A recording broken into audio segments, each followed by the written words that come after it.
গাজীপুর সড়কের শিববাড়ি থেকে এয়ারপোর্ট অংশের কাজ শেষ প্রায় 70%। জুনে যান চলাচল শুরু হলে কমবে দুর্ভোগ, পুরো কাজে লাগবে আরও 1 বছর। চাঁদপুরে 6,000 কোটি টাকা ব্যয় হচ্ছে আন্তর্জাতিক মানের পর্যটন কেন্দ্র। শুরু হয়েছে প্রাথমিক সমীক্ষার কাজ, উচ্ছ্বসিত সাধারণ মানুষ। অতি সংক্রামক ওমিক্রন মোকাবিলায় শাহ আমানত ও চট্টগ্রাম বন্দরে সতর্কতা, প্রস্তুত কোভিড ডেডিকেটেড হাসপাতালগুলো। কঠোর নিষেধাজ্ঞা আরোপ করতে যাচ্ছে ব্রিটেন।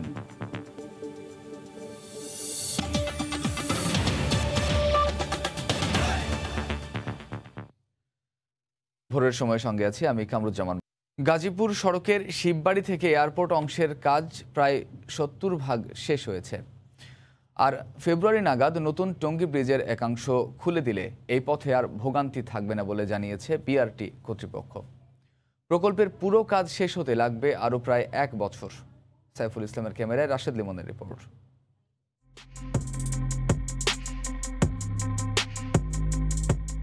গাজীপুর থেকে এয়ারপোর্ট আসতে লাগবে মাত্র 35 মিনিট। নির্দিষ্ট স্টপেজ ছাড়া থামবে না কোথাও। প্রতিটি সিগন্যাল কিংবা ক্রসিংয়ে থাকবে এলিভেটেড সড়ক। বাস, মিনিবাস ও অন্য মোটরযানের জন্য দুপাশে থাকবে আরও 4টি করে লেন। ফুটপাতের পাশাপাশি রিক্সা ভ্যানের জন্য থাকবে আলাদা লেন। এমন গল্প শুনতে বেশ, কিন্তু দীর্ঘদিনেও যখন শেষ হয় না প্রকল্পের কাজ, যানজটে ঘন্টার পর ঘন্টা বাসে হাঁপিয়ে ওঠে প্রাণ, তখন পথের মানুষের ক্লান্তি কে দেখে? সংশ্লিষ্টরা বলছেন দ্রুত কাজ শেষ করতে দিনরাত এক করেই চলছে কাজ। শিববাড়ি থেকে এয়ারপোর্ট পর্যন্ত 20.5 কিলোমিটারের মধ্যে প্রথম ধাপে 16 কিলোমিটারের আরএসডি অংশের কাজ এগিয়েছে অনেক। এই অংশের অগ্রগতি প্রায় 70%। তবে টঙ্গী এলাকার 4.5 কিলোমিটার কাজ খানিকটা পিছিয়ে। ভেহিকেলের জন্যই এখন অ্যাভারেজে 10 লেন অ্যাভেলেবল হবে, সেক্ষেত্রে আমাদের 2.5 গুণ বেড়ে যাচ্ছে। তারপরে বিআরটির কারণে যে স্পিডটা বেড়ে যাবে, কনজেশন নামক শব্দটা আর কি নর্মাল সিচুয়েশনে থাকবে না। এখন আমরা একটা টেক আপ স্টেজে এসে গেছি। এই মাস কোনো একটা কম্পোনেন্টে 70% টাচ করব। প্রকল্প পরিচালক বলছেন ফেব্রুয়ারিতেই খুলে দেওয়া হবে নতুন টঙ্গী ব্রিজের এক অংশ। আর পিছিয়ে থাকা টঙ্গী এলাকার কাজের গতি বাড়লেই জুনের মধ্যেই এই পথে চলাচলে আর বাধা থাকবে না। আমাদের ঊর্ধ্বতন কর্তৃপক্ষ একেবারে ডেলিভারেটলি বলে দিয়েছে, যদি উপরের কাজটা কোথাও কোথাও কোনো কারণে চ্যালেঞ্জ থাকে, সেটা যদি ওইভাবে নাও আগায়, কিন্তু রোডটা যেন ফিনিশ হয়ে যায়। সো আমরা ওখানেই কনসেন্ট্রেশন আমাদের এখন, আমরা রোডটা তৈরি করে ফেলবো অ্যাট গ্রেডের। গাজীপুর চৌরাস্তা থেকে এয়ারপোর্ট পর্যন্ত এই 10 লেনের যে রোড, এই road should be complete before this dry season. লক্ষ্যমাত্রা অর্জনে চীনা ঠিকাদার প্রতিষ্ঠানকে স্থানীয়ভাবে সহায়তা করা হবে বলেও জানায় কর্তৃপক্ষ। উত্তরা থেকে টঙ্গী কলেজ গেট এই কয়েক কিলোমিটার পথ পাড়ি দিতেই কি পরিমাণ দুর্ভোগ পোহাতে হয় তা কেবল ভুক্তভোগীরাই জানে। তবে এই বিআরটি প্রকল্প এবার তাদের কাজে গতি এনেছে এবং আসছে বছরেই এই প্রকল্প আলোর মুখ দেখবে, এমনটাই এখন দাবি করছেন কর্তৃপক্ষ। রাশেদ লিমন, সময় সংবাদ, ঢাকা। দেশের প্রথম নদীকেন্দ্রিক সবচেয়ে বড় মেগা প্রকল্পের বেসরকারি পর্যটন শিল্প স্থাপিত হতে যাচ্ছে চাঁদপুরে। ইতোমধ্যে শুরু হয়েছে প্রাথমিক সমীক্ষার কাজ। জাপানের অর্থায়নে 6,000 কোটি টাকার বিনিয়োগে হবে এই প্রকল্প।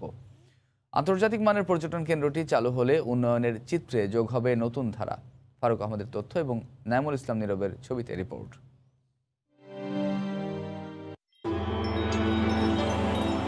হেলিকপ্টার, রিভার ক্রুজ কিংবা কেবল কার, সব অত্যাধুনিক বাহনে স্বল্প খরচে পৌঁছে যাবেন দেশি বিদেশি পর্যটকরা, যেখানে বঙ্গবন্ধু ও মহান মুক্তিযুদ্ধের ঐতিহ্য নিয়ে থাকবে নানা অনুষঙ্গ।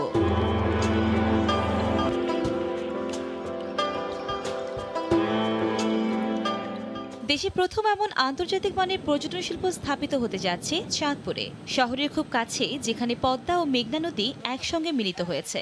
সেখানে নদীর তীরে বিশাল চরে প্রায় 600 একর এলাকা জুড়ে জায়গা নির্ধারণ করা হয়েছে, যেখানে একসঙ্গে 20,000 পর্যটক রাত্রিযাপন করার মতো অবকাঠামো সহ অন্যান্য সুযোগ সুবিধা থাকবে। ইতিমধ্যে শুরু হয়েছে প্রকল্প বাস্তবায়নে সমীক্ষার কাজ। আমরা কিছু পরীক্ষা নিরীক্ষা করতে হবে। এমনি আমরা দেখলাম, আমরা হিস্ট্রি বলতেছে ভালো, যেটা অনেক দিন আছে, বাট তারপর আমরা কনফিডেন্টলি বলতে পারবো যে আরও থাকবে, সম্ভাবনা বেশি বলতে পারি। আমরা এটাকে একটা ওয়ার্ল্ড ওয়াইড মডেল পর্যটন হিসাবে তুলে ধরতে পারবো ইনশাল্লাহ। এবং আমার বিশ্বাস এই পর্যটন থেকে আমরা প্রচুর বৈদেশিক মুদ্রা অর্জন করতে পারবো।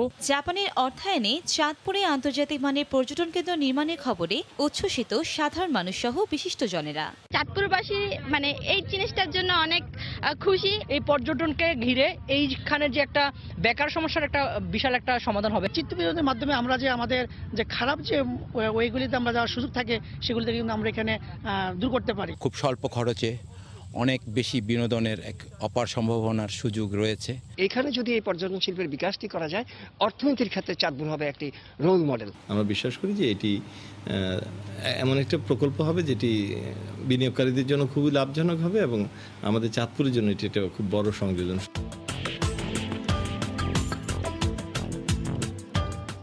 সরকারের কাছ থেকে সবুজ সংকেত পাওয়ার পর 3 ধাপে অবকাঠামো নির্মাণ কাজ চলবে।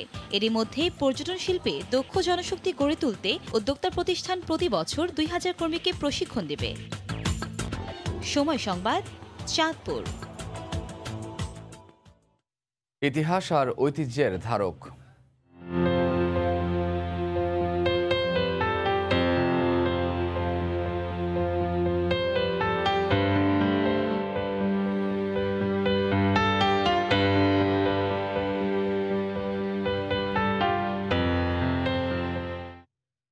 দেড়শো বছরের কালের সাক্ষী ঢাকার দক্ষিণ কেরানীগঞ্জের দোলেশ্বর হানাফিয়া জামে মসজিদ। এ নিয়ে রিপোর্ট থাকছে সংবাদের শেষাংশে।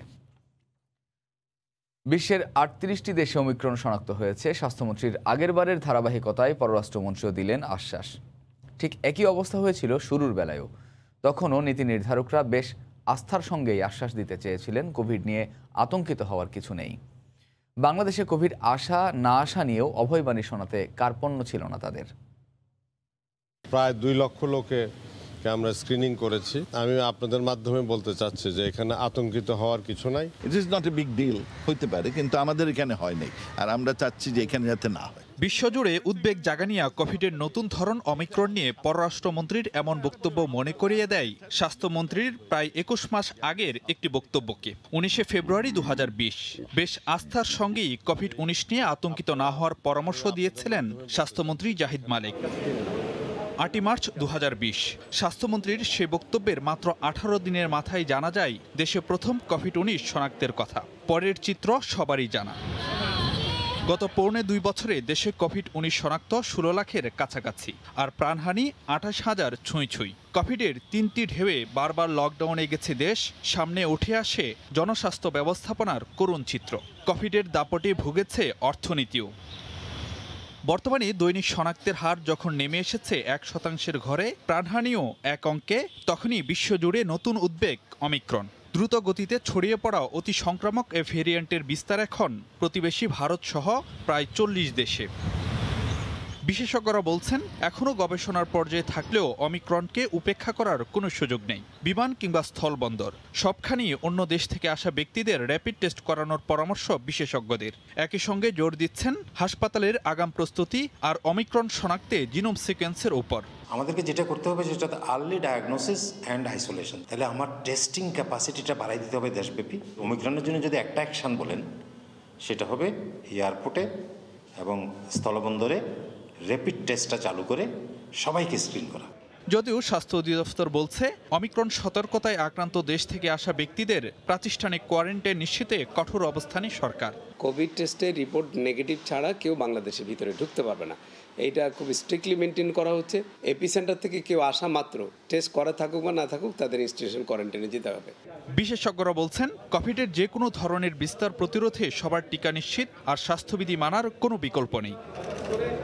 ফারুক ভূঁইয়া, রবিন, সময় সংবাদ, ঢাকা। ভারতে করোনার শক্তিশালী ধরন ওমিক্রন শনাক্ত হওয়ায় বাংলাদেশ ঝুঁকিতে থাকলেও স্থলবন্দরগুলোতে মানা হচ্ছে না নির্দেশনা। বেনাপোল স্থলবন্দরে স্বাস্থ্যবিধি না মেনে ভারতীয় ট্রাক চালকদের অবাধ চলাচল বাড়াচ্ছে শঙ্কা। বেনাপোল থেকে আজিজুল হকের পাঠানো তথ্য ছবি নিয়ে রিপোর্ট। প্রায় 2 বছর ধরে চলা মহামারী করোনার ধকল কাটিয়ে জনজীবন স্বাভাবিক হতে না হতেই নতুন ধরন ওমিক্রনের কারণে দেখা দিয়েছে শঙ্কা। ইতোমধ্যে ওমিক্রনে সংক্রমিত হয়েছে প্রতিবেশী দেশ ভারতও। এতে বাংলাদেশ ঝুঁকিতে থাকলেও সংক্রমণ ঠেকাতে স্থলবন্দরে নেই তেমন কোনো কার্যক্রম। পণ্য নিয়ে বাংলাদেশের বেনাপোল ও ভারতের পেট্রাপোল বন্দর দিয়ে প্রতিদিন দুদেশের শত শত ট্রাক আসা যাওয়া করে। প্রতিদিন প্রায় 10,000 মানুষের সমাগম হয় বেনাপোল বন্দরে। তবে স্বাস্থ্যবিধি রক্ষায় কর্তৃপক্ষের পদক্ষেপ না থাকায় ঝুঁকি বাড়ছে। আমরা যখন ইন্ডিয়া থেকে আসি মাস্ক পরে এবারে এসে খুলে ফেলা হয়, কারণ এবারে কেউ মাস্ক করতে বলে না। সরকার এই স্প্রেটা করছে না, আমাদের ইন্ডিয়া সরকার স্প্রে করছে। সরকারের যেসব বিধিনিষেধ আছে মাস্ক পরা, স্যানিটাইজ করা, এগুলো সবারই মেনে চলা উচিত।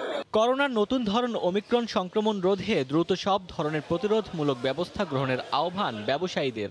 স্থলবন্দরে কোনো স্বাস্থ্যবিধি কেউই মানে না বা মানার চেষ্টা করে না। তবে বন্দর কর্তৃপক্ষ বলছে করোনা সংক্রমিত দেশ থেকে কেউ ফিরলেই তাকে 14 দিনের কোয়ারেন্টাইনে থাকতে হবে। এছাড়া ভারত বাংলাদেশের মধ্যে যাতায়াতকারী যাত্রীদের শরীরের তাপমাত্রা নির্ণয় ও করোনা সনদ পরীক্ষা করছে স্বাস্থ্য বিভাগ। ভারত থেকে কোনো প্যাসেঞ্জার বাংলাদেশে আসলে সেটি ভারতীয় হোক বা বাংলাদেশি সিটিজেন হোক, তাদেরকে প্রাতিষ্ঠানিক কোয়ারেন্টাইনে নেওয়ার ব্যাপারে এখনো কোনো নির্দেশনা আমাদেরকে দেওয়া হয়নি। সরকারের কর্তৃক নতুন আরোপিত যে সমস্ত বাধা নিষেধ দিয়েছেন, আমরা আমাদের সংশ্লিষ্ট কর্তৃপক্ষকে কঠোরভাবে তা মানার জন্য নির্দেশনা দিয়ে দিয়েছি। প্রতি বছর প্রায় 40,000 কোটি টাকার আমদানি ও 8,000 কোটি টাকার রফতানি বাণিজ্য হয় বেনাপোল ও পেট্রাপোল বন্দরের মধ্যে। সময় সংবাদ, বেনাপোল। ওমিক্রনের সংক্রমণ ঠেকাতে বিদেশ ফেরত সব যাত্রীর স্থল ও বিমানবন্দরে র্যাপিড পরীক্ষার তাগিদ দিচ্ছেন বিশেষজ্ঞরা। আর অতি সংক্রামক এই ভ্যারিয়েন্টের ভয়াবহতা ঠেকাতে এখন থেকেই হাসপাতাল ব্যবস্থাপনায় আগাম প্রস্তুতির উপর জোর দেওয়া হচ্ছে। বিশ্বজুড়ে দ্রুত ছড়িয়ে পড়ছে কোভিডের নতুন ধরন অমিক্রন। এর মধ্যে বিস্তার প্রায় 40টি দেশে। দক্ষিণ এশিয়ার মধ্যে প্রতিবেশী ভারত আর শ্রীলঙ্কায়ও হানা দিয়েছে অতি সংক্রামক এই ভ্যারিয়েন্ট। এই অবস্থায় উড়িয়ে দেওয়া যায় না কোনো শঙ্কাই। এত কিছুর পরও সীমান্ত এলাকায় কড়াকড়ি কতটা পর্যাপ্ত তা নিয়েও উঠছে প্রশ্ন। যদিও স্বাস্থ্য অধিদপ্তর বলছে অন্য দেশ থেকে আসা ব্যক্তিদের স্থল ও বিমানবন্দরে স্ক্রিনিং করানোর পাশাপাশি সন্দেহভাজনদের র্যাপিড টেস্টের নির্দেশনা দেওয়া হয়েছে। ওমিক্রনের জন্য যদি একটা অ্যাকশন বলেন সেটা হবে এয়ারপোর্টে এবং স্থলবন্দরে র্যাপিড টেস্টটা চালু করে সবাইকে স্ক্রিন করা।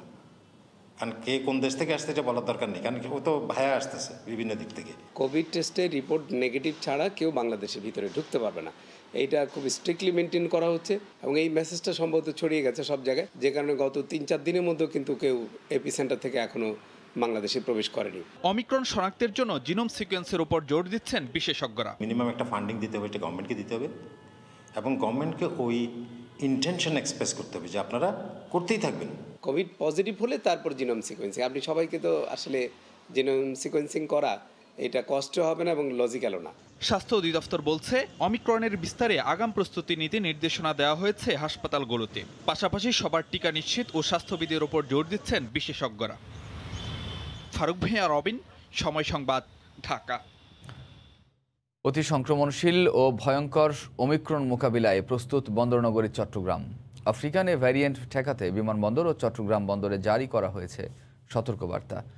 প্রস্তুত রাখা হয়েছে কোভিড ডেডিকেটেড হাসপাতালগুলো। আফ্রিকা সহ 7টি দেশ থেকে আসলে বাধ্যতামূলক থাকতে হবে 14 দিনের কোয়ারেন্টাইনে। নূরজামাল আতিকের ক্যামেরায় শফিকুল আলমের প্রতিবেদন। ওমিক্রন আতঙ্কে কাঁপছে আবার বিশ্ব। পাশের দেশ ভারতে অতি সংক্রমণশীল আফ্রিকান এই ধরন পাওয়ায় নড়েচড়ে বসে দেশের স্বাস্থ্য বিভাগ। ইতিমধ্যে আফ্রিকা থেকে চট্টগ্রামে আসা 5 জনকে রাখা হয়েছে হোম কোয়ারেন্টাইনে। এই অবস্থায় ভয়াবহ এই ভেরিয়েন্ট ঠেকাতে চট্টগ্রাম বন্দর ও বিমানবন্দর সহ সকল প্রবেশ মুখে সতর্কবার্তা দিয়ে রেখেছে স্বাস্থ্য বিভাগ। যে সমস্ত দেশে ওমিক্রন চোখ রাঙাচ্ছে অথবা সেখানে সংক্রমিত হয়েছে, সেই দেশের নাগরিক কিংবা আমাদের দেশের নাগরিক ওই দেশে থাকেন, তারা যেন আমাদের দেশে আসলে ন্যূনতম 14 দিন কোয়ারেন্টাইন বাধ্যতামূলকভাবে পালন করেন।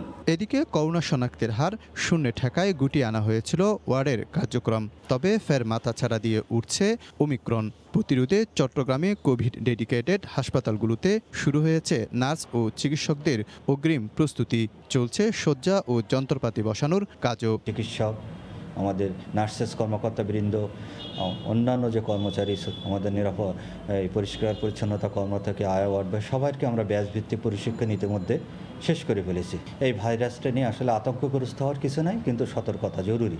14 দিনের কোয়ারেন্টাইনের নির্দেশের পাশাপাশি প্রস্তুত রাখা হয়েছে বহু আবাসিক হোটেলও। হোটেল এগুলো প্রস্তুত রাখা হয়েছে। যদি আসে ওনাদেরকে ডিরেক্ট ওখানে রাখা হবে, ওনাদের নিজেদের খরচ ওনারা নিজেরা থাকবেন। 14 দিন ওখানে থাকাকালীন সময় 7 দিনের মাথায় একবার, 14 দিনের মাথায় একবার আরটিপিসিআর করা হবে। গত 24 নভেম্বর প্রথম ওমিক্রন শনাক্ত হয় দক্ষিণ আফ্রিকায়। এখন পর্যন্ত 40টি দেশে ছড়িয়েছে এই বিপজ্জনক ভেরিয়েন্ট। করোনা ডেল্টা ভেরিয়েন্টের রেশ কাটতে না কাটতে নতুন করে চোখ রাঙাচ্ছে আফ্রিকান ভেরিয়েন্ট ওমিক্রন। সংশ্লিষ্টরা বলছেন, অতীতের ভুল থেকে শিক্ষা নিয়ে দ্রুত প্রস্তুতি নিতে হবে স্বাস্থ্য বিভাগকে। শফিকুল আলম, সময় সংবাদ, চট্টগ্রাম। বিশ্বজুড়ে করোনা ভাইরাসের নতুন ধরন ওমিক্রনে আক্রান্তের সংখ্যা বেড়েই চলেছে। সে সঙ্গে বাড়ছে বিধিনিষেধও। সংক্রমণ ঠেকাতে এবার ভ্রমণকারীদের জন্য কঠোর নিষেধাজ্ঞা আরোপ করতে যাচ্ছে ব্রিটেন। এদিকে ওমিক্রন ভ্যারিয়েন্টে আক্রান্ত চতুর্থ ব্যক্তি শনাক্ত হয়েছে ভারতে। তৃতীয় ঢেউ মোকাবিলায় এখন থেকে প্রস্তুতি নেওয়া প্রয়োজন বলে মনে করছেন দেশটির বিশেষজ্ঞরা। দেশে দেশে ছড়িয়ে পড়ছে করোনার নতুন ভ্যারিয়েন্ট ওমিক্রন। বাড়ছে আতঙ্ক। সংক্রমণ ঠেকাতে চলছে পূর্ব প্রস্তুতি, সেই সঙ্গে বিধিনিষেধও। ব্রিটেনে করোনায় আক্রান্ত ও মৃত্যুহার বাড়ায় ভ্রমণকারীদের জন্য কঠোর বিধিনিষেধ জারি করতে যাচ্ছে সরকার। দেশটিতে ঢুকতে আগামী মঙ্গলবার থেকে করোনা টেস্টের নেগেটিভ সার্টিফিকেট দেখাতে হবে। শনিবার হেলথ সেক্রেটারি সাজিদ জাভিদ এ ঘোষণা দেন। স্থানীয় কর্তৃপক্ষ জানায়, সোমবার থেকে ভ্রমণ নিষেধাজ্ঞা তালিকায় যুক্ত করা হবে নাইজেরিয়াকে। দেশটি থেকে আগতদের অবশ্যই 10 দিন কোয়ারেন্টাইনে থাকতে হবে। এদিকে ভারতে ওমিক্রন আক্রান্ত চতুর্থ ব্যক্তি শনাক্ত হয়েছেন। ওমিক্রনে আক্রান্ত ওই ব্যক্তি গেল মাসে দুবাই এবং দিল্লি হয়ে দক্ষিণ আফ্রিকা যান। এরপর মুম্বাই আসলে তার দেহে নতুন এই ভ্যারিয়েন্ট ধরা পড়ে। ডেল্টার চেয়ে ওমিক্রন বেশি সংক্রামক হতে পারে এই আশঙ্কায় ভারতে ইতিমধ্যেই জারি করা হয়েছে সতর্কতা। নেওয়া হয়েছে নানা পদক্ষেপ। এদিকে দক্ষিণ আফ্রিকায় ওমিক্রন শনাক্ত হওয়ার পর দেশটিতে প্রতিদিনই রোগী দ্বিগুণ হচ্ছে। এই অঞ্চলেই প্রথম ভেরিয়েন্টটি শনাক্ত হয়েছে। গেল কয়েকদিনে দেশটিতে রোগী শনাক্তের হার কয়েক গুণ বেড়েছে। রাইসা জান্নাত, সময় সংবাদ। যুদ্ধ পরবর্তী সময় থেকে এখন পর্যন্ত বিএনপির রাজনৈতিক ভূমিকা নিয়ে এবার সমালোচনা করে স্ট্যাটাস দিলেন প্রধানমন্ত্রীর তথ্য ও প্রযুক্তি বিষয়ক উপদেষ্টা সজীব ওয়াজেদ জয়।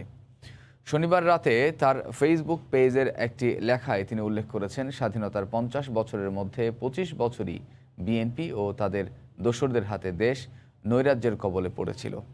ইতিহাসের বাঁকে বাঁকে বিএনপির স্বাধীনতা বিরোধী ভূমিকা তুলে ধরে এসবের কড়া সমালোচনা করেন সজীব ওয়াজেদ। তার দাবি, জাতির পিতার মতো করেই দেশকে এক যুগে উন্নয়নের শিখরে অধিষ্ঠিত করেছেন প্রধানমন্ত্রী শেখ হাসিনা। স্বাধীনতা আর বিজয়ের 50 বছর পার করছে বাংলাদেশ। ঐতিহাসিক এই ক্ষণে 71 পরবর্তী সময় থেকে বর্তমান পর্যন্ত বাংলাদেশের রাজনীতিতে বিএনপির ভূমিকা পর্যালোচনা করে দেশবাসীর দৃষ্টি আকর্ষণ করে লিখেছেন জাতির পিতা বঙ্গবন্ধু শেখ মুজিবুর রহমানের দৌহিত্র প্রধানমন্ত্রীর উপদেষ্টা সজীব ওয়াজেদ জয়। শনিবার রাত 9টায় সামাজিক যোগাযোগ মাধ্যম ফেসবুকে নিজের ভেরিফাইড পেজে সজীব ওয়াজেদ জয় একটি বিশদ লেখা উপস্থাপন করেন। তিনি লিখেছেন, মুক্তিযুদ্ধ ও স্বাধীনতাকে ঢাল হিসেবে ব্যবহার করে জিয়াউর রহমান যেমন উগ্রবাদ প্রতিষ্ঠা করেছেন, তেমনি বেগম খালেদা জিয়াও দেশকে জামাতের হাতে তুলে দিয়েছিলেন। 71-এ রাজাকার খুনি ধর্ষকদের সাজা মাফ করে জিয়াউর রহমানই তাদের সসম্মানে পুনর্বাসিত করেন।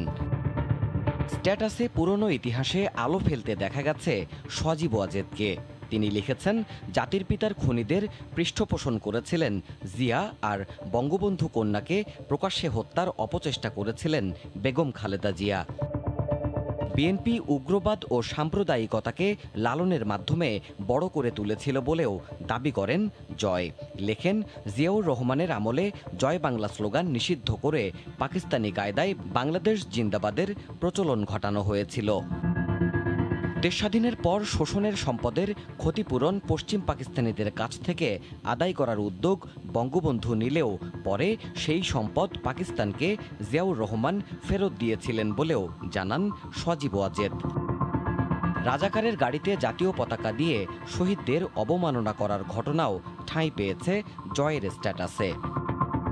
বিএনপির শাসনামলে তারেক রহমানের নেতৃত্বে হাওয়া ভবনের বিকল্প সরকার দেশকে জঙ্গিবাদের অভয়ারণ্যে পরিণত করেছিল বলেও অভিযোগ তোলেন প্রধানমন্ত্রীর ছেলে। স্বাধীনতার ৫০ বছরের মধ্যে ২৫ বছরই দেশ বিএনপি ও স্বাধীনতা বিরোধীদের নৈরাজ্যের কবলে খুঁড়িয়ে চলেছে বলেও স্ট্যাটাসে মন্তব্য করেন সজীব ওয়াজেদ। তারেক রহমান আন্তর্জাতিক জঙ্গি গোষ্ঠীর সঙ্গে যুক্ত হয়ে দেশকে অস্থির করে তুলেছিল উল্লেখ করে জয় লেখেন, বিদেশে বসে রাজনৈতিক নেতার বেশ ধরে দেশকে নিয়ে নোংরা খেলায় মত্ত তারেক জিয়া। শুধু তাই নয়, বিএনপি নামক রাজনৈতিক দলটির হিংস্র থাবা থেকে গেল এক যুগ ধরে উন্নয়নের মাধ্যমে মানুষের অধিকার নিশ্চিত করে খাদ্য নিরাপত্তা সহ সব সূচকে বাংলাদেশকে বিশ্বসভায় তুলে ধরে দেশকে সুরক্ষা দিয়েছেন বঙ্গবন্ধু কন্যা প্রধানমন্ত্রী শেখ হাসিনা।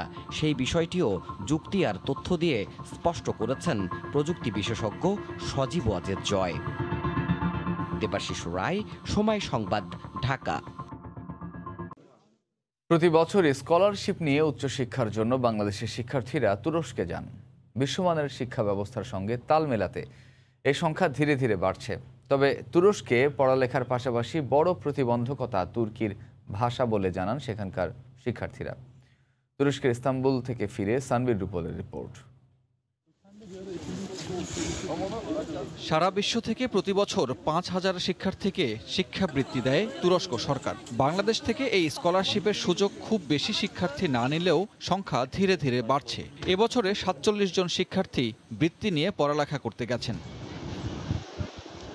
ব্যবসা শিক্ষা, বিজ্ঞান শিক্ষায় স্নাতক ও স্নাতকোত্তর ছাড়াও গবেষণায় উচ্চতর ডিগ্রি নিতে তুরস্কের প্রথম শ্রেণীর বিশ্ববিদ্যালয়গুলোতে পড়ালেখা করছে বাংলাদেশি শিক্ষার্থীরা। ইস্তাম্বুলের নামকরা ইঞ্জিনিয়ারিং বিশ্ববিদ্যালয় ইয়েলদিস টেকনিক্যাল ইউনিভার্সিটিতে গবেষণা করতে এসে শিক্ষক হিসেবে যোগ দিয়েছেন একমাত্র বাংলাদেশি ডক্টর শাহেন শাহ। তিনি বলছিলেন, বাংলাদেশি শিক্ষার্থীদের পড়ালেখা করার সুযোগ বাড়ছে। ব্যাচেলরদের ক্ষেত্রে তাদের এসএসসি এবং এসএসসি রেজাল্টের ভিত্তিতে হয়, পাশাপাশি এমবেসিতে তুর্কিশ এমবেসির বাংলাদেশে একটা এক্সাম হয়, এক্সামের মাধ্যমে ওরা সিলেক্ট করে, এবং মাস্টার্স এবং পিএইচডির ক্ষেত্রে ইন্টারভিউ হয় এমবেসিতে, ওখান থেকে ওরা সিলেক্ট করে।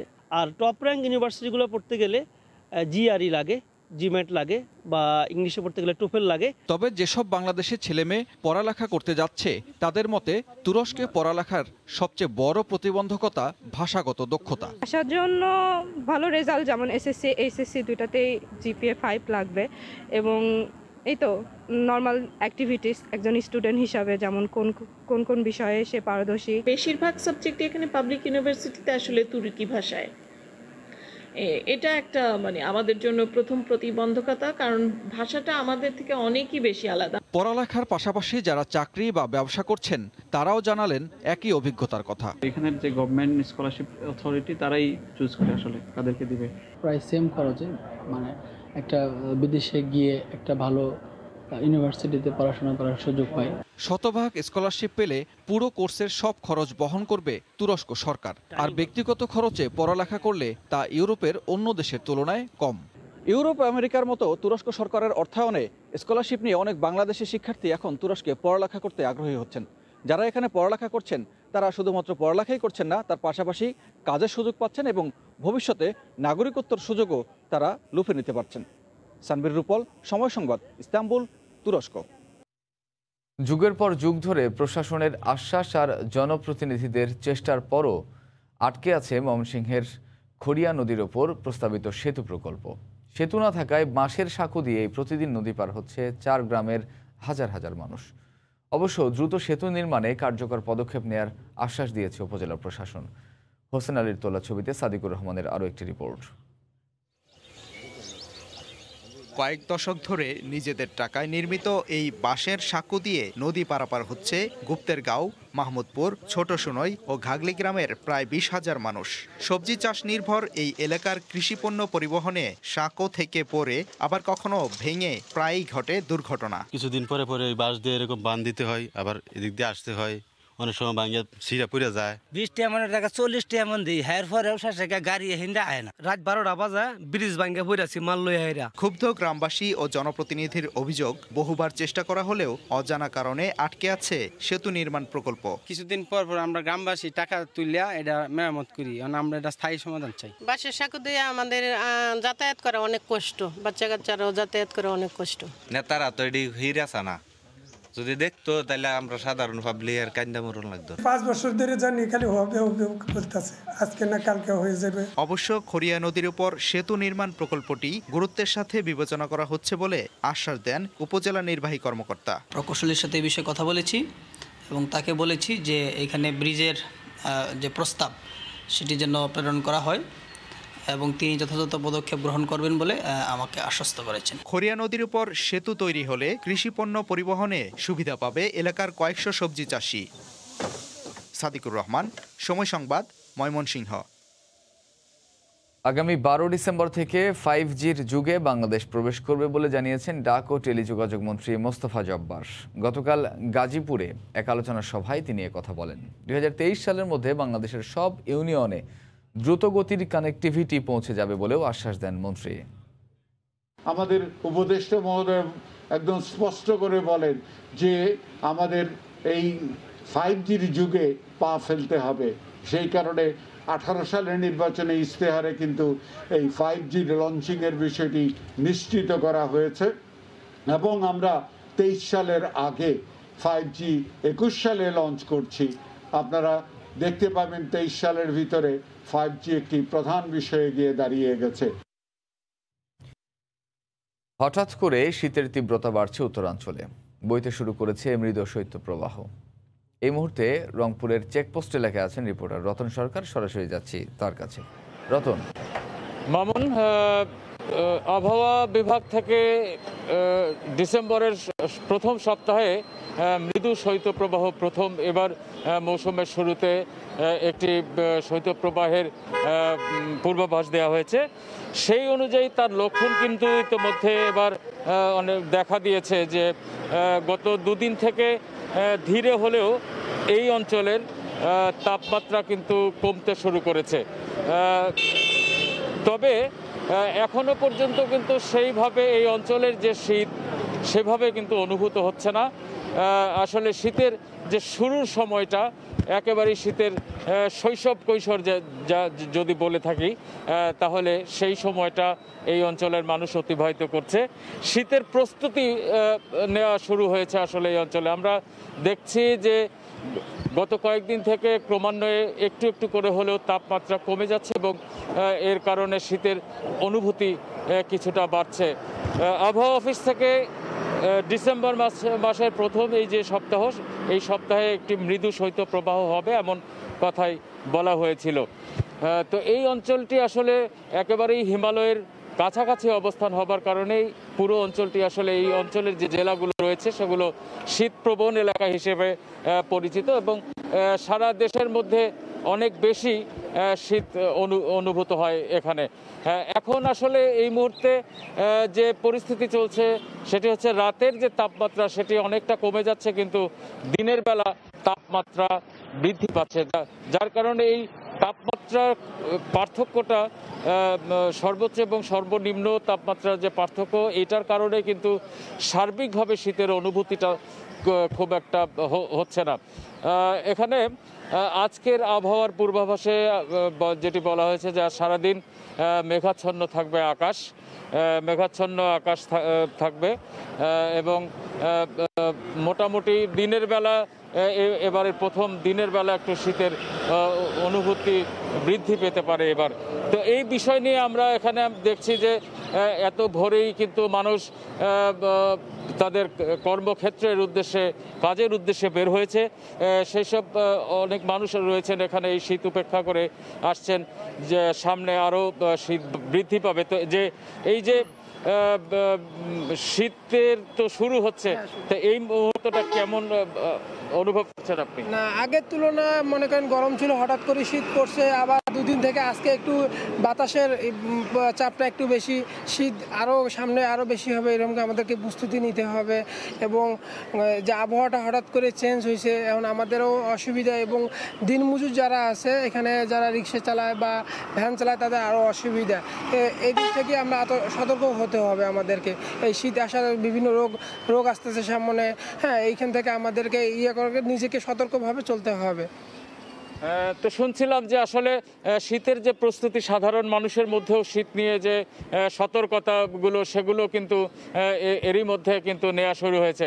তো এই ছিল আমার কাছে উত্তরাঞ্চলের শীত পরিস্থিতি।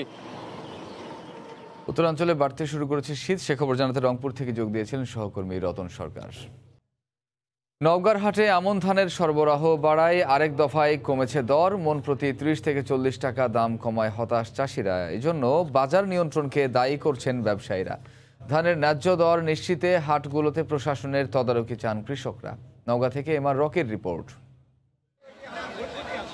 মৌসুমের নতুন ধানের জমজমাট নওগাঁর মহাদেবপুরের হাট। গেল সপ্তাহ থেকে বেড়েছে ধানের সরবরাহ, এতে ব্যবসায়ীরা খুশি হলেও ধানের দর নিয়ে দুশ্চিন্তায় কৃষকরা। মনপ্রতি ৩০ থেকে ৪০ টাকা দাম কমায় দিশেহারা চাষিরা। কৃষি উপকরণের বাড়তি দরের সাথে উৎপাদিত ধানের সামঞ্জস্য বাজার ব্যবস্থা নিশ্চিত করার দাবি প্রান্তিক চাষিদের। তেলের দাম বেশি, টিলার পাওয়ার খরচা দিতে বেশি, ধানের দাম কম। যত ওষুধ পাতি আমাদের খরচ, সেই হিসাবে আমাদের 1200 পার হলে কেন আমাদের হবে। যেরকম কারেন্ট পোকার অবস্থা, অন্যান্য পোকামাকড়ের অবস্থা, তাতে তো এই পর্যায়ে পুষবে না। দফায় দফায় দর কমার পেছনে বাজার নিয়ন্ত্রণ সহ নানা অজুহাত ব্যবসায়ীদের। ধান বর্তমান বাজার যেটা চলছে এতে আমাদের পুরাপুরিটাই লস। আজ থেকে 10 দিন আগে ধান কিনা হয়েছে সন্ধ্যা 5,030, 35, 40 টাকা পর্যন্ত কিনা হয়েছে। আজকে 1000 টাকা কিনলাম, কারণ একটাই বেচা কিনা কম। কৃষি বিভাগ জানায় চলতি আমন মৌসুমে জেলায় 1,98,000 হেক্টর জমি থেকে 7.5 লাখ মেট্রিক টন ধান কৃষকের ঘরে উঠবে। এমআর রকি, সময় সংবাদ, নওগাঁ। জাতির জনক বঙ্গবন্ধু শেখ মুজিবুর রহমানের জন্মশতবার্ষিকী ও স্বাধীনতার সুবর্ণ জয়ন্তী উপলক্ষে শরীয়তপুরে 71 বীর মুক্তিযোদ্ধাকে সংবর্ধনা দেওয়া হয়েছে।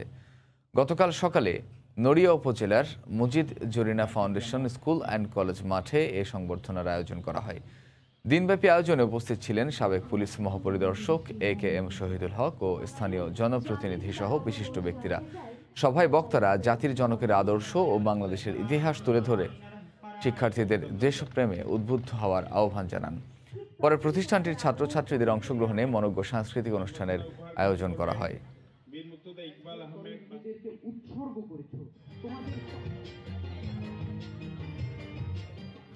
হিলি স্থলবন্দর পরিদর্শন করেছেন জাতীয় রাজস্ব বোর্ডের 5 সদস্যের একটি প্রতিনিধি দল। গতকাল সকালে স্থলবন্দরের বিভিন্ন স্থান পরিদর্শন করেন তারা। পরে বন্দর সভাকক্ষে কাস্টমস কর্মকর্তাদের সাথে মতবিনিময় করেন জাতীয় রাজস্ব বোর্ডের চেয়ারম্যান। এ সময় তিনি দ্রুত সময়ের মধ্যে কাস্টমসের নতুন ভবন নির্মাণ কাজ শুরুর কথা জানান। এছাড়া এই স্থলবন্দর ব্যবহার করে পণ্য আমদানি বাড়াতে প্রয়োজনীয় পদক্ষেপ নেওয়ার কথা জানান জাতীয় রাজস্ব বোর্ড চেয়ারম্যান।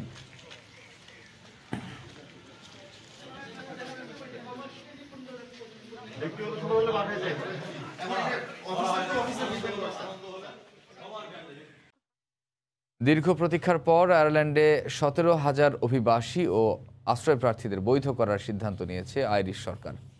এর মাঝে অনেক বাংলাদেশিও রয়েছেন। সরকারের এই ঘোষণায় স্বস্তি প্রকাশ করেছেন দীর্ঘদিন ধরে বৈধ হওয়ার অপেক্ষায় থাকা বাংলাদেশিরা। আয়ারল্যান্ড থেকে সৈয়দ জুয়েলের রিপোর্টে বিস্তারিত। বাংলাদেশ সহ বিশ্বের বিভিন্ন দেশের অভিবাসী ও আশ্রয় প্রার্থীরা বছরের পর বছর অপেক্ষা ছিলেন এমন দিনের। বৈধভাবে না থাকায় পরিবারের সাথে দেখা করার জন্য দেশেও যাওয়া হয়নি এত বছর, আনতে পারেননি স্ত্রী সন্তানদের। এবার সব সংখ্যা কাটিয়ে 17,000 অভিবাসী ও আশ্রয় প্রার্থীদের বৈধতা দেওয়ার ঘোষণা দিয়েছে আইরিশ সরকার, যার মাঝে 3,000 শিশু রয়েছে। নথিভুক্ত অভিবাসী ও আশ্রয় প্রার্থী যারা কমপক্ষে 2 বছর ধরে সরাসরি বিধানে রয়েছে ও অনথিভুক্ত যারা কমপক্ষে 4 বছর ধরে আয়ারল্যান্ডে রয়েছেন তারা এর আওতার মধ্যে রয়েছেন। এই স্কিমে যারা পরিবার সহ রয়েছে তাদের 700 ইউরো এবং একক ব্যক্তিকে 550 ইউরো দিয়ে আবেদন করতে হবে। আগামী জানুয়ারি থেকে শুরু হয় আবেদন, চলবে আগামী 6 মাস পর্যন্ত।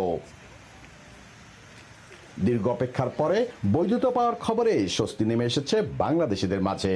আমাদের অনেক অবৈধ বাংলাদেশিরাও এদেশে বৈধতা পাওয়ার সুযোগ পাবে এবং বাংলাদেশ থেকে ফ্যামিলি নিয়ে আসার সুযোগ পাবে, যে কারণে আমাদের বাংলাদেশ কমিউনিটি আরো শক্তিশালী হবে এবং আগামী দিনে আরো সুন্দরভাবে আমরা কমিউনিটি নিয়ে পথ চলতে পারবো। যারা ইনলিগাল আছেন তারাই একমাত্র বুঝতে পারবেন যে মানসিক চাপ কি জিনিস। তো কেউ যদি কোনো কিছু বিষয় না বোঝেন আমাদের সাথে যোগাযোগ করবেন, আমরা চেষ্টা করব আপনাদের সাহায্য করার জন্য। আপনার প্রতিবেশী যে আছে তাকে সাহায্য করবেন, আপনি সব মিলে সবাইকে সাহায্য করবেন যেন এই কাজটা থেকে সবাই মুক্তি পায় এবং সবাই ফ্যামিলির কাছে ফিরে যেতে পারে। এদিকে এই ঘোষণায় অবৈধ যারা ছিলেন তাদের মাঝে মানসিক শান্তি ফিরে আসবে, পাশাপাশি আইরিশ অর্থনীতিতেও তারা গুরুত্বপূর্ণ ভূমিকা পালন করবে বলে জানিয়েছেন justice minister Helen McEntee. Syed Jewel, Somoy Sangbad, Ireland. BCB president Nazmul Hasan Papon জানিয়েছেন, জাতীয় দলের কোচ হিসেবে রাসেল ডমিঙ্গোর ভবিষ্যৎ নির্ধারণ হবে জানুয়ারিতে। খেলোয়াড়দের সঙ্গে কোচের দূরত্বের বিষয়টিও জানা আছে দাবি করে বোর্ড সভাপতি বলেন, বিশ্বকাপ ব্যর্থতায় ডমিঙ্গোর খুব একটা দায় নেই। জানুয়ারিতে নির্বাচকদের বিষয়ে সিদ্ধান্ত হবে বলে জানান পাপন। বিশ্বকাপের পর কিছুদিন রাগঢাক থাকলেও এখন রাসেল ডোমিঙ্গো আর ক্রিকেট বোর্ডের দূরত্বের খবরটা দিবালোকের মতো সত্য। ক্রিকেটারদের সঙ্গে তার আচরণ এবং সিদ্ধান্ত যে বুমেরাং হয়েছে তা বিভিন্ন ম্যাচে দেখা গেছে সংযুক্ত আরব আমিরাতে। দেশে ফিরে তাই পাকিস্তানের বিপক্ষে দলের দায়িত্বে থাকলেও খর্ব করা হয়েছে তার সর্বময় ক্ষমতা। তাই ধারণা করা হয়েছিল এটাই হয়তো লাল সবুজের সঙ্গে তার শেষ ড্রেসিং রুমে থাকা। কিন্তু বোর্ড প্রেসিডেন্টের কথায় পাওয়া গেল না তেমন কিছুর আভাস। আমরা তাকে কিন্তু অলরেডি এক্সটেনশন দিয়েছি। তাকে নিয়ে এই মুহূর্তে যদি জিজ্ঞেস করেন চিন্তা ভাবনা আগে যা ছিল তাই আছে। We are waiting. তবে রাসেল ডোমিঙ্গোকে নিয়ে যে মুগ্ধতা ছিল বিশ্বকাপের আগেও সেটাই যে ভাটা পড়েছে তা বোঝাই যাচ্ছে। তদন্ত রিপোর্টের জন্য তাই অপেক্ষা বিসিবি বসের। এরপর নিজেই হস্তক্ষেপ করবেন বিষয়টাতে। ইনফর্মালি আমি কিছু দালাল ভাইয়ের কাছ থেকে কিছু ইনফরমেশন নেওয়ার চেষ্টা করেছি, বাট রিয়েলিটি হচ্ছে আহামরি তেমন কিছু পাওয়া যায় না। Nothing related to coaching staff. এই ইনভেস্টিগেশন ইজ নট এনাফ। আমার ধারণা আমার নিজেরও ইন্টারভিউ করা উচিত। জানুয়ারিতে আমরা ডিসিশন নিব। আমাদের এই মাসটাও হাতে সময় আছে, এই একটু সময় বেয়ার করতে হবে আপনাদের। খড়গটা শুধু কোচের উপর নামলে তা যে যথাযথ হবে না তা মানছেন প্রেসিডেন্ট নিজেও। ক্রিকেটার নির্বাচনের নামে দায়িত্বপ্রাপ্তরাও যে সেরাটা দিতে পারছেন না তা নিয়েও ভাবনা আছে বোর্ডের। তবে আপাতত বেনিফিট অফ ডাউট পাচ্ছেন নান্নুর নেতৃত্বাধীন নির্বাচক প্যানেল। ওয়ার্ল্ড কাপের পরে probably they found it this is the right time. আমাদের যে সমস্ত জায়গায় উইক পয়েন্ট আছে এগুলোকে একটু ঝালাই করে নেওয়া, এবং সেই দিক দিয়ে যদি চিন্তা করে দেখেন আপনি, আমার মনে হয় তারা করছে এখন যা করছে ম্যাক্সিমামই এক্সপেরিমেন্ট। ভালো খারাপ এটা কিন্তু এখন বোঝা যাবে না, কিন্তু ওরা একটা এক্সপেরিমেন্ট করছে বলে আমার ধারণা। দে আর ডুইং সাম এক্সপেরিমেন্টস। তাদেরকে অন্তত মাসখানেক সময় দেওয়া যেতে পারে। তারপর একটা জায়গায় যদি দেখি ওরা স্টেডি না হয় তখন ডেফিনেটলি আমাদেরকে ইন্টারফেয়ার করতেই হবে। ক্রিকেটারদের সামাজিক যোগাযোগ মাধ্যম ব্যবহার নিয়েও অসন্তোষ ঝরে পড়ল নাজমুল হাসান পাপনের কণ্ঠে। ক্রিকেটার সমর্থক দুই পক্ষকেই আরও সহনশীল হওয়ার পরামর্শ বিসিবি বসের। এখন সোশ্যাল মিডিয়ার প্রেশারটাও তো একটা বিরাট প্রেশার হয়ে দাঁড়াচ্ছে দেখি প্লেয়ারদের জন্য। এটা থেকে তো বেরোতে হবে। মুমিনুল হককে অধিনায়ক করে নিউজিল্যান্ডের বিপক্ষে 2টি টেস্টের জন্য 18 সদস্যের দল ঘোষণা করেছে বিসিবি। আছেন সাকিব আল হাসান, বাদ পড়েছেন রেজাউর রহমান রাজা, সাইফ হাসান ও নাইম হাসান, ফিরেছেন শরীফুল ইসলাম। শনিবার পাকিস্তানের বিপক্ষে টেস্টের স্কোয়াডে থাকলেও কোনো ম্যাচ খেলা হয়নি পেসার রাজার। অন্যদিকে প্রথম টেস্টে ব্যর্থতায় কপাল পড়েছে সাইফ হাসানের। সাকিবকে নিয়ে গুঞ্জন থাকলেও তাকে রাখা হয়েছে দলে। যদিও দল ঘোষণার পর বিসিবিকে আনুষ্ঠানিক চিঠি দিয়ে সফরে না যাওয়ার কথা জানিয়েছিলেন তিনি। 18 সদস্যের অন্যরা হলেন সাদমান, অনিক, নাজমুল শান্ত, লিটন কুমার দাস, ইয়াসির রাব্বি, মুশফিকুর রহিম তাসকিন, তাইজুল, নাইম শেখ, খালিদ ও এবাদত হোসেন। সব ঠিক থাকলে 2 টেস্ট খেলতে চলতি মাসের 9 তারিখ তাসমান সাগর পাড়ে যাবে টিম টাইগার।